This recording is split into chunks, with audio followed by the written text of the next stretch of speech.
আসসালামু আলাইকুম। সবাই কেমন আছেন একটু জানাবেন। আমি কিছু কষ্টের কথা বলতে চাই দেশের সম্পর্কে। এই যে ঈদে দেখেন, ঈদের আনন্দ কিন্তু সবাই ভোগ করতে পারে না। সর্বপ্রথম ধরি পুলিশ বাহিনী। আপনি দেখেন, সবাই ঈদ করতে বাড়িতে গেছে, পুলিশ কিন্তু বাড়িতে যেতে পারবে না ভাই। এই যে ঈদে যে একটা নিরাপত্তা দেওয়া, আমাদের জানমালের দেশের যে নিরাপত্তা দেওয়া, এটা কিন্তু তারা দিবে। আমরা যতই ভাবি যে পুলিশ খারাপ, আসলে না রে ভাই।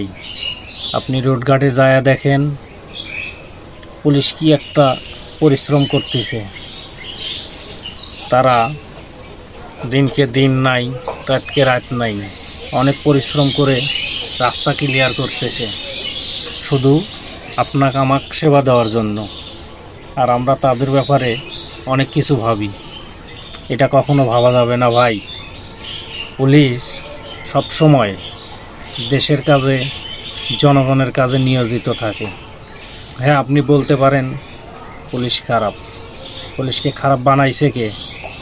এটা দেখেন আমাদের মতো পাবলিক। এটা করা যাবে না। যাতে তারা ভালো থাকে, দেশের আইন ব্যবস্থা ভালো হয়, আমাদের সেটার প্রতি খেয়াল রাখতে হবে। তাদের কখনো আইনের আওতা থেকে বাইরে আনা যাবে না।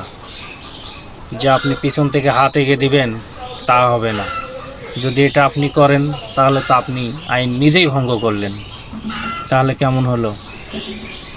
যদি তারা দেশের জন্য কাজই করে তাহলে আপনি পিছন থেকে তাদের কাছে হাত দিবেন কেন?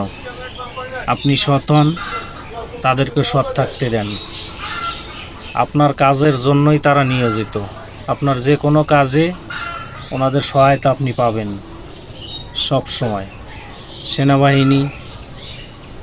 সেনাবাহিনী তাদের তো পরিশ্রমের কথা বলতেই নাই।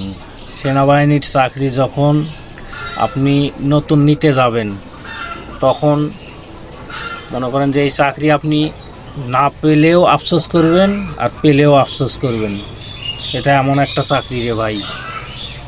এখানে যে চাকরিতে আছে সে জানে যে এখানে কি একটা শ্রম দিতে হয়। আমার নিজের কয়েকজন লোক আছে সেনাবাহিনীতে, আমি জানি তাদের যে পরিশ্রমটা, এটা কখনো তারা প্রকাশ করবে না ভাই।